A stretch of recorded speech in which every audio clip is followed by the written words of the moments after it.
माहितीबद्दल बातमी आहे। एकनाथ खडसे यांनी केलेल्या वक्तव्यासंदर्भात रोहिणी खडसे निवडणूक लढवणार नाही अशी स्पष्टोक्ती एकनाथ खडसे यांनी केलेली आहे। रावेरमध्ये खडसे विरुद्ध खडसे असा सामना रंगणार नाही, एकनाथ खडसे यांची स्पष्टोक्ती।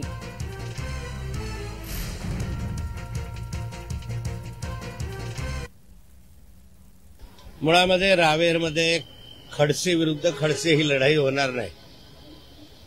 रोहिणीताई खडसे किंवा मी तर माझ्या प्रकृतीच्या कारणासाठी फार पूर्वीपासूनच डॉक्टरांच्या सल्ल्यानुसारच निवडणुका लढवू अशा स्वरूपाचं एक धोरण घेतलं होतं। मला डॉक्टरांनी अजून या संदर्भातली परवानगी दिलेली नाही, त्यामुळे मी रावेर मतदारसंघामध्ये उमेदवारी करू इच्छित नाही।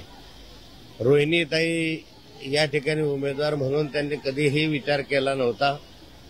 त्यांनी निव्वळ विधानसभा लढवायची या हेतूनच गेले 4-5 वर्षापासून काम करता आहे। त्यामुळे रोहिणीताई सुद्धा रावेर लोकसभा क्षेत्राच्या उमेदवार नाही। बघा, प्रत्येकाची लढाईची तयारी असते। मी गेले 4.5 वर्ष झाले विधानसभेची तयारी करते। मुक्ताईनगर विधानसभेमधून मागच्या गेल्या 2019ला देखील लढले होते। त्याच्यामुळे लढाईला आधीचं प्रिपरेशन देखील लागतं आणि प्रत्येकाला तयारी देखील लागतं।